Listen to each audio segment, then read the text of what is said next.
Kizito Moses Gambobi ngavide mu kitongole kya Buganda Land Board. Muyinza okwebuuza te Gambobi ekikuleese wano olw'ettaka lya Kabaka. Liyinza okuba teririiwo. Ne muli bantu ba Ssaabasajja Kabaka. Ate ebizibu ebimanyiga naye tebimusanyusa. N'olwekyo obuweereza bwe tukola mu Buganda Land Board omuli okupunta, okuwandiisa okupunta, okubawabula mu mateeka, okubalirira ettaka, emirimu gyonna egikwata ku ttaka tusobola ogikola. Ettaka yadde si lya Kabaka kasi oteekamu okusabako nonga nyina ettaka lyange lirina ebizibu njagala bigonjoola, njagala bapunta, njagala bannamateeka, njagala babalirizi. Emirimu gyonna egikwata ku ttaka tusobola ogikola ku ttaka eritali lya Kabaka singa ossaamu okusabako. Weema eri gye mulaba egenda kubeeramu bannamateeka. Bw'oba olina ekizibu kyonna kyonna ekikwatagana n'amateeka ogenda ne weebuuza, naye bw'olaba buli munnamateeka alina gw'atudde naye ng'olindamu katono ng'oyo avaayo nga naawe ogenda. Kuba tuyinza obutafuna kadde ng'omusomo guwedde okumalayo ensonga zaffe. Tuyinamu n'ababuganda Land Board era bagenda kutuulawo n'abaminisitule y'ebyettaka okuva mu gavumenti eya wakati baleese ekyuma. Ekyuma kino kikebera ebyapa. Abantu bangi tuyina ebyapa naye nga bikikuli. Oyinza okuba olina puloti ne bulooku ng'oyagala kumanya ettaka eryo liri mannya gaani era ogenda wali n'ogibawa saawa eyo ne bakuweerayo. Ensonga zo zonna zonna ze tuleese olwaleero zikolwako nsimbi bulijjo, naye olwaleero bwereere. Okubuuza munnamateeka kya bwereere, okukebera ebyapa byammwe bwereere, n'omusomo gwa bwereere. Era neebaziza nnyo abasobodde okujja olwaleero. Kampite ekisooka mu Uganda tewali ttaka lyereere, ekyo kyo tulina okikkiriza. Ettaka bwe liba si liryo libaako nannyini lyo gwe tuyita Land Road. Eriba si lya muntu buntu liba lya Kabaka. Bwe liba si lya Kabaka liyinza okubeera ekkereziya, ekkanisa oba omuzikiti, oba liyinza okubeera erya gavumenti. N'olwekyo buli wootudde etteeka likulagira okumanyibwa nannyini ttaka. Okumanya nannyini ttaka yaani.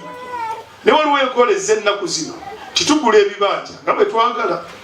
Oli akeera olufunamu ensimbi ze nga gyagula ne nannyini ttaka tamumanyi. Kyengenda okutandika nakyo kiri kimu. Abantu b'omu ggwanga okugoba abantu ku ttaka tekivangawo. Kiyinza okuba tekibawomera bulungi naye tulisitugaba kwiniini abantu basobole okuwona. Okugoba abantu ku ttaka tekivangawo. Kyaluŋŋamizibwa ennongoosereza y'ettaka eya 2010 egamba etya ti buli wa kibanja olina okumanyibwa nannyini ttaka. Bw'omala okumumanya n'otandika okuwa busuulu.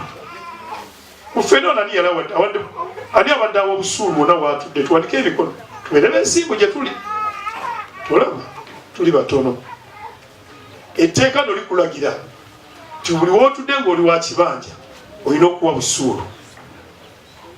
Ali mu tteeka era aliko ekibonerezo nti omuntu singa omala emyaka 3 egiddiringana nga towadde busuulu, nannyini ttaka wadde embogenda okuwawaabira, era bwakuwawaabira ne gukuka mu vi afuna court order. Bakadde baffe bano ne bagwerekera okussa court order mu mateeka. Kati ate bamulaba bano bannaffe bambadde uniform ate ne tubanyingira tebazze ne batugoba ku kibambi banja nga ne poliisi etunula. Poliisi kigikakatako okwerekera oyo yenna alina court order ogissa mu nkola. Era singa omupoliisi ono bamutuukirira n'agaana abazizza musango kibayita contempt of court oba okujemera kooti, okuyisa mu kooti olugaayu. N'olwekyo omuntu yenna nga wootudde omanyi oli wa kibanja noonya nannyini ttaka omuwe busuulu. Okuwa busuulu oba toyamba buyambi nannyini ttaka oba weeyamba okunywezaawo bw'okoze eki wootudde. Ffenna mu nsi twaliyagadde okubeera n'ettaka obeere n'ekyapa kyo nga teryakukwata kuba ku mukono. Naye olw'embeera y'ensi eyaleetebwa endagaano y'olwenda abamu twafuuka ba bibanja abamu banannyini ttaka. Kati obutali bwenkanya obwo oluusi tubonenyezaamu omulembe guno.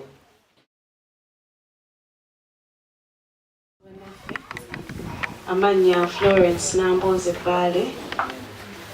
Ndi mchala mpunta. Era obupunta mbwekakasa. Nzize mbiwa ebibiri, nzize ng'omupunta wa Ssaabasajja era nenzija ng'omupunta atula kakiiko k'ekitongole ekitwala abapunta mu Uganda yonna. Nina PhD mu by'okupunta.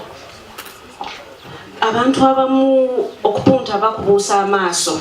Nalowooza nti nja kufuna olukoba nsobole okutegeera ekibanja kyange bwekikola ki bwekyenkana. Yes, tetugaana nti osobola okukozesa olukoba naye kati ffe ng'abapunta ekyo tukitwala ng'entandikwa. Ogezaako kulaba oba kyekyo oba si kyekyo. Naye bw'oba oyagala okumanyira ddala sayizi y'ekibanja kyo oba sayizi y'ettaka lyo, mu mateeka omuntu akkirizibwa okupima ettaka mu punta. Kubanga ne mubeera nga mufunye enkaayana, tojja kugamba nti neighbor twapima ne tukkaanya nti waliwo fuuti meka 10. Bajja kuyita omupunta. Ate si mupunta yekka, yenna gw'omanyi bajja kuyita omupunta omuwandiise. A registered surveyor. Yajja okuyimirira mu kaguli ew'omulamuzi awa obujulizi ku kupunta okwo. Kuba mu mateeka ye mupunta gwe batunuulira nti eki ye mupunta. Kati osobola okwebuuza nti omupunta ono musanzeewa. Abapunta tulina ekitongole ekitugatta Institution of Surveyors of Uganda. Era tuli mu weema eri ojja kugenda mwebuuze buli alina ensonga ey'omupunta.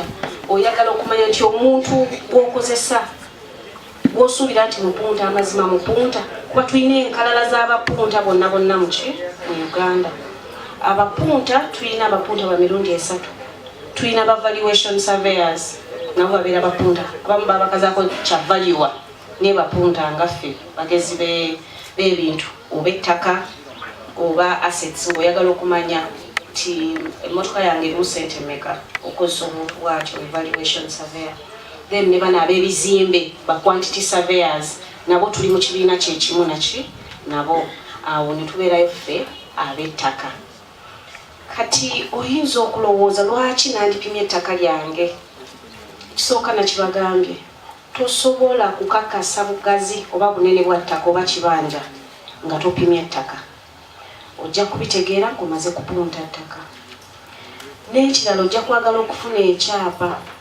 Tewali kyapa kye bagabira ku ttaka litali lipime oba kkube. Era olitakulimba nti ekyapa kyo nkikolako ng'ettaka tebaalikola ki tebaalipima. Okujjako ogenda kukola bukozi transfer nti oli alina ekyapa naye nga nguzizza ekyapa kyonna. Katugeze alina yiika namba yeri ku kyapa yonna agikoze eki aginguzizza. Awo tuyinza obutapima. Naye era mpa abantu amagezi nti oli ne waba akuguza kyapa nga kugamba nti yiika funa omupunta ajja akakase. Pulidde wano nga bawa obujulizi nti waliwo abali bagobebwa ku ttaka. Naye nga n'amazima ekipumpo ekyapa oli kyakaalakaala nakyo si kyawo. Oli asobola okubeera katugeze nga nina ebyapa nga 10 nenzija okuguza nenkwata bukwasi nenkola ki nenkuwa. Bino tubiraba nnyo mu estate Jomaayi Sema. Ojja kwesanga nga ettaka lifaanagana. Ploti zonna ziri ku kkubo zonna obugazi bwe bumu. Naye oyawula otya nti ekyapa kye bampadde amazima kyeyo ploti gyenkoze eki gyensasulidde ng'okozesezza mupunta. Bino byenjogera mbirabyeko ng'omuntu asuubira ploti ye naye tugenda okugula empenda nitulikakasa ploti weeri ng'amazima eri walala nnyo. Kateeberezaamu bw'olina ekyapa ewaka oyagala okuzimba otandise okuzimba. Katugeze n'olwaba kangende mu bbanka neewole ku ssente. Ojja kwesaba ababbanka bajja kusaba tugula empenda. Otumala okukakasa empenda ng'ettaka liraga nti terigwa ki terigwawo wennyini.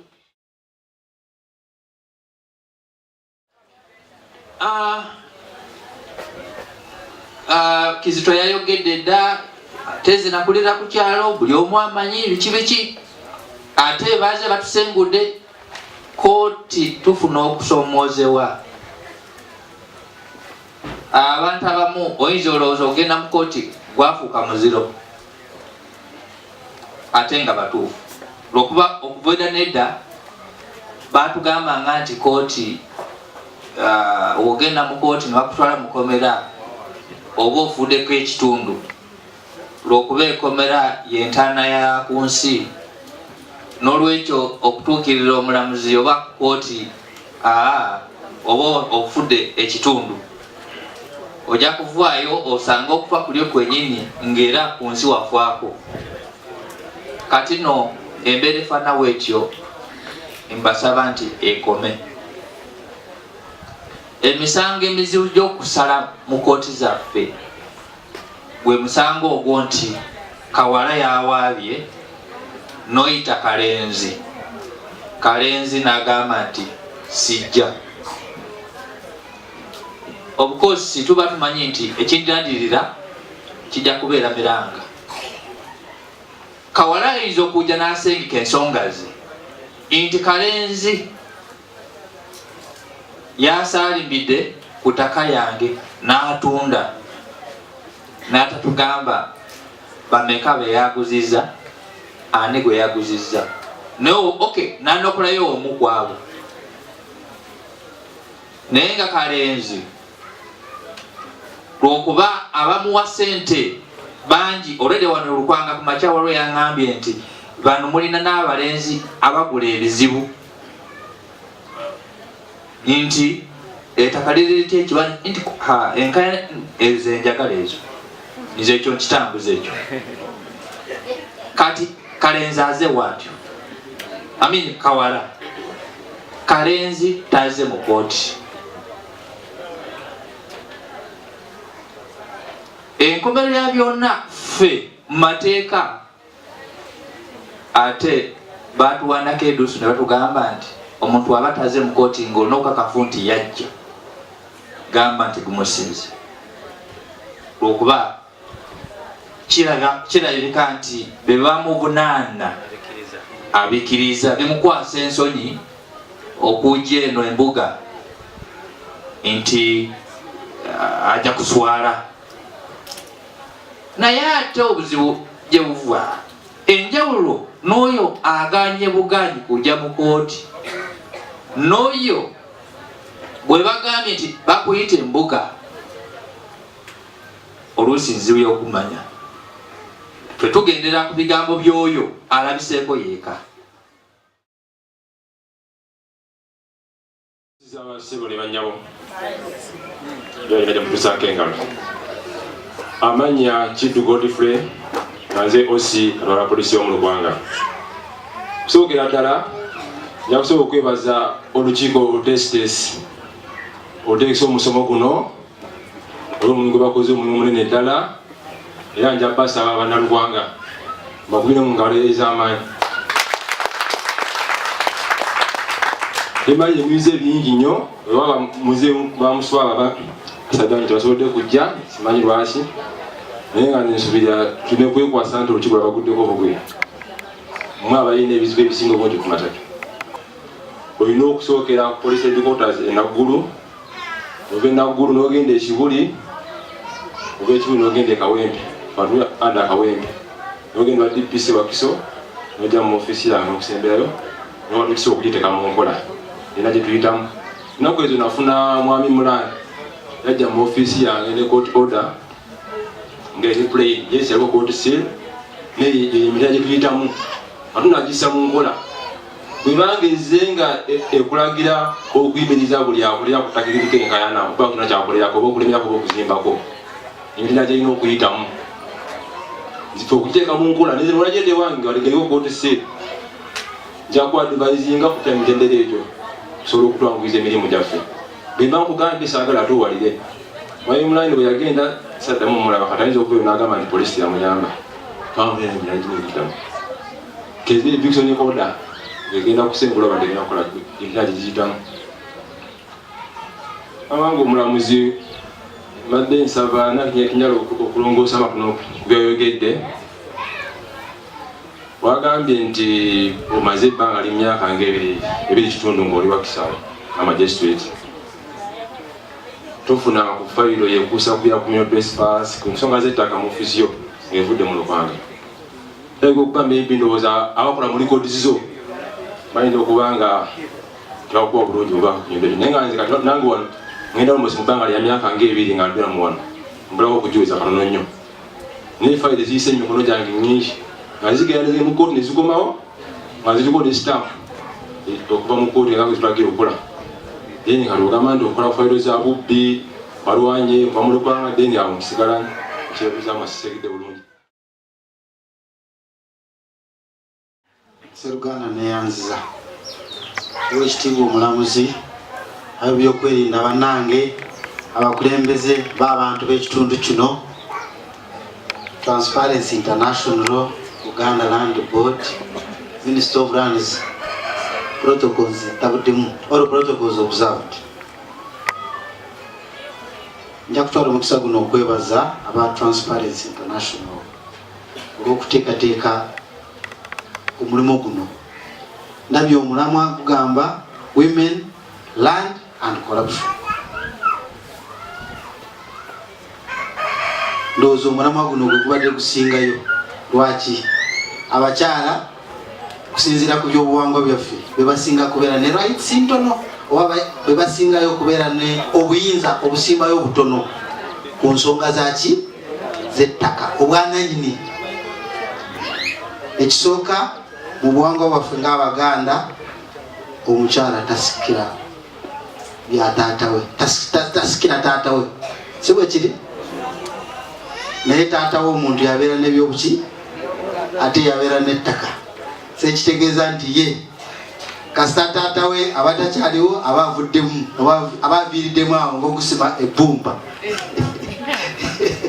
So ndowooza mukisa munene nti Transparency ekyo yakikoze eki yakitunuulidde. Naye amateeka ga Uganda gagamba nti ffenna mu maaso g'amateeka ne mu maaso ga Katonda abakkiriza mu ddiini ffenna tukola ki? Twenkanankana. Naye ebitwenkanya si ebyolutalo, ebitwenkanya byoka ebyemiki ebyemirembe. Ekitegeeza nti omukyala ow'omwana omuwala naye alina obuyinza obubeera n'ekintu nga kike era obubeera n'ettaka nga lirye. Naye kyensonyi kitera okubatawaanya kiri kimu, mubeera n'ensonyi abakyala n'abawala mubeera nnyo naki mwetya, mubeera n'ensonyi. Kati wenja okubakubiriza musomesa abaana. Muwulidde bannange? Abaana mubatwale wa ku ssomero basome, kubanga bwe basoma bamanya obuyinza bwabwe ne eddembe lyabwe litandikirawa lukomawa. Naye omuntu bw'aba tafunye mukisa asigala nga bamubikiridde mu kiro ekyaffe ekyedda ate n'osanga nga tunyigiriziddwa. Waliwo ensonga endala gye boogeddeko corruption. Corruption ye kawuka ako bakayita batya kafaanana katya? Waliwo yali akalabyeko. Corruption kitegeeza mindset. Ye corruption. Kwa corruption soli ali enguzi oba ateekamu obukutukutu mukola ekintu kyonna. Wabula n'oyo aveeri ng'aleeta nga jeno naye abeera muki musobya era naye bimukwatiramu. Era etteeka erya anti corruption bwe liba nga liwa ebibonerezo naye likola ki? Limuwa. Kati corruption mu nsonga z'ettaka evaawa? Mulina okukimanya nti ensonga z'ettaka zonna zitandikira ku kyalo. Era singa tubeera n'ekyalo ekirimu abantu abenkanya tetwandibadde tulinako ekizibu ky'ettaka naki. Naye ekyo kijja kitya? Abatuuze ffe nyini baliraanwa ab'abatuuze be tubeera nabo ffe tusooka okubeera corrupt. Lwaki? Kubanga alina ssente wajja ng'abayitamu abayisamu obuntu bw'abayisaamu nga mutandika kutunula bitege. Bwe bayita mu nsonga nga mutandika kuzoogera nga muziruma. Abalala enkiiko muzidukamu temwagala zigenda mu kubanga temukyasobola kwogera. Babayingizamu ebiti mukaki mukamwa. Ekizibu ekisookera ya meeting eno kumanya bampita Gerald Pade Auku kola n'ekitongole kye bayita Transparency International Uganda era ndi wano ne munnange ayinza okuyimirirako abantu bakulabe era nga sinaba okweyongera tulina wano ba paralegals community paralegals nabo basobola okuyimirira abantu abalabeko ozo kyamanyi abayogeddeko naye nga musobola okujja wano mu maaso abantu babalabe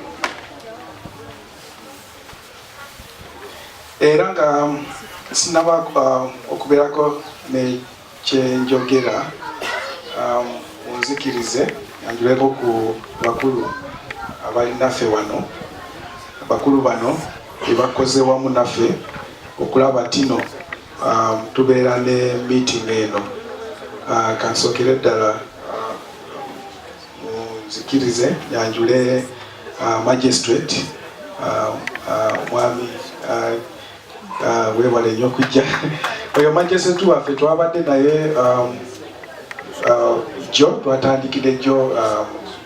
twatandikidde Sukuma yabadde naffe era abantu kyeyakoze buli omu yabadde wali yakirabye era basiimye nnyo era ne mu ludda lwaffe nga Transparency International Uganda tusiima nnyo ku lw'obudde bwo bw'otuwadde ku nnaku zino bbiri era nja kubasaba mumukubirewo ku ngalo.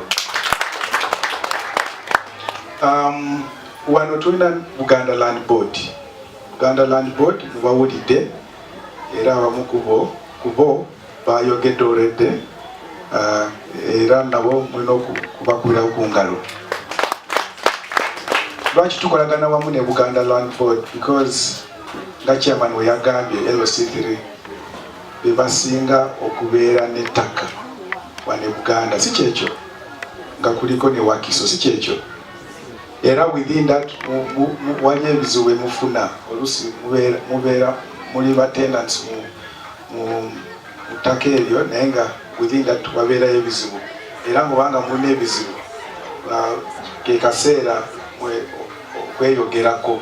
Tulina wano ba lawyers, tulina ba Buganda Land Board bajja bakolaki bajja bayamba era naffe musobola otutuukirira kubanga waliyo ekintu kyonna kyemukolaki ene problem musobola otutuukirira ne tulaba engeri tusobola okutabaganya making sure that ebizibu bigonjoolwa.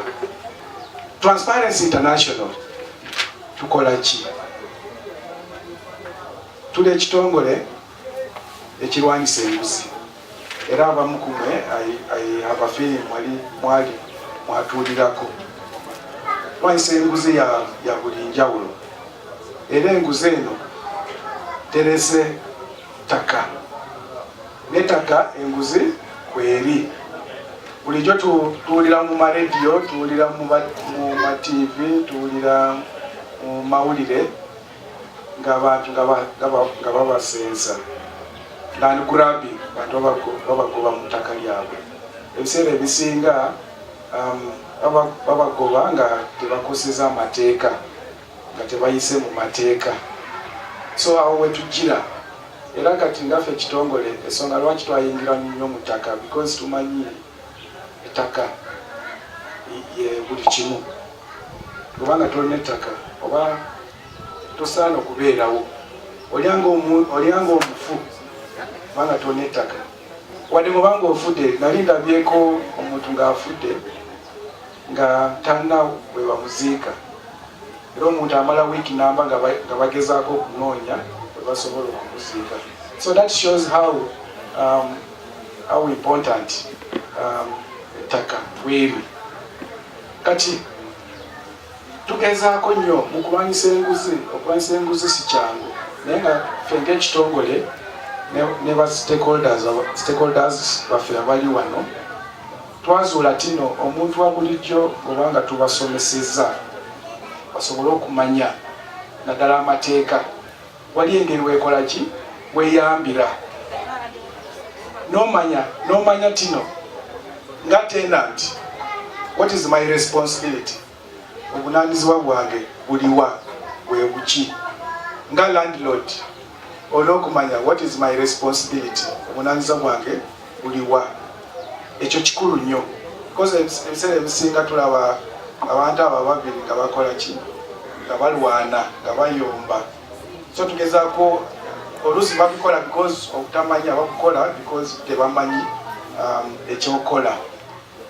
Ekyokubiri amateeka mulina okumanya because nobanga omanya amateeka naddala oyagala okuregisteringa okwewandiisa okubeera munanyini olina okumanya otandikirawa because kyetwazizudde mu ttaka tulina abantu ba dealers middlemen bazungu babayita middlemen babeerawo bangi so bawa whole thing okubeera complicated